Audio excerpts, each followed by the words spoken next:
नमस्कार, news for nation देख रहे हैं आप। मैं हूं रश्मि श्रीवास्तव आपके साथ। क्या बिहार के नेता प्रतिपक्ष तेजस्वी यादव के साथ कोई साजिश हुई है? क्या तेजस्वी यादव को नुकसान पहुंचाने की कोशिश की गई है? ये सवाल इसलिए क्योंकि बीती रात जिस तरह से तेजस्वी यादव के काफिले की टक्कर ट्रक से हुई, उसके बाद तेजस्वी यादव के साथ भी कुछ हो सकता था। मात्र 5 फुट की दूरी पर तेजस्वी यादव की गाड़ी थी और गनीमत रही कि इस दुर्घटना में तेजस्वी यादव बाल बाल बचे हैं। ऐसे में अब इस दुर्घटना के बाद कई सवाल उठाए जा रहे हैं। खुद तेजस्वी यादव की बहन रोहिणी आचार्य ने सोशल मीडिया पर पोस्ट करते हुए बड़ी साजिश की बात कही है और अपने इस पोस्ट में रोहिणी ने लिखा है कि तेजस्वी की सुरक्षा में स्थानीय प्रशासन के द्वारा बरती गई लापरवाही गंभीर चिंता का विषय है। इसकी त्वरित जांच होनी चाहिए। काफिले के बीच तेजस्वी की गाड़ी से महज 5 फीट की दूरी पर कैसे पहुंचा ट्रक? कहीं ऐसा तो नहीं कि सुरक्षा में कोताही, लापरवाही जानबूझकर बरती गई है और मंशा तेजस्वी को नुकसान पहुंचाने की थी?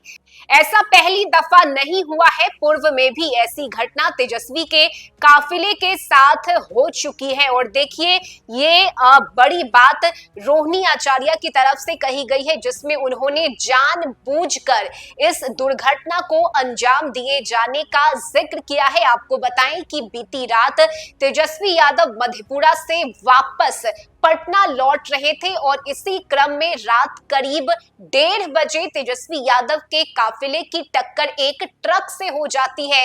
तेज रफ्तार ट्रक ने जोरदार टक्कर मार दी, जिसके बाद कई सुरक्षा कर्मी इसमें घायल हुए हैं।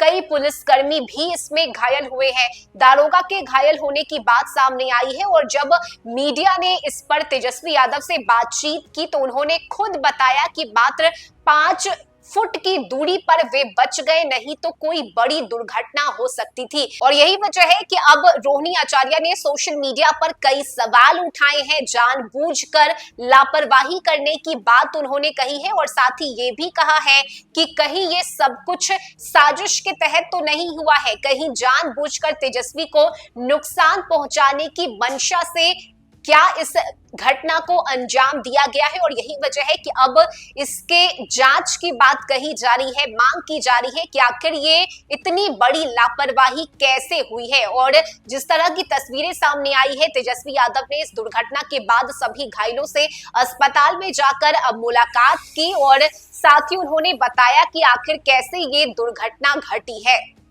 और देखिए, यही वजह है जिस तरह से बीती रात करीब 1:30 बजे की ये घटना है। मधेपुरा से वापस लौटने के क्रम में तेजस्वी यादव के काफिले की टक्कर जोरदार ट्रक से हो गई, जिसके बाद ये दुर्घटना हुई है। कई इसमें सुरक्षाकर्मी घायल हुए हैं। सभी घायलों को फिलहाल अस्पताल ले जाया गया है, जहां उनका इलाज चल रहा है। तेजस्वी यादव ने अस्पताल जाकर सभी घायलों से मुलाकात की और साथ ही तेजस्वी यादव ने मीडिया के सामने भी आकर बताया कि आखिर ये कैसे दुर्घटना घटी है। फिलहाल देखिए, रोहिणी आचार्य अब सामने आई है और साजिश करार दिया है उन्होंने इस दुर्घटना को और साथ ही साथ जांच की मांग भी रोहिणी आचार्य की तरफ से की गई है। इस खबर में अभी के लिए बस इतना ही। न्यूज फॉर नेशन पर खबरों का सिलसिला जारी रहेगा। नमस्कार।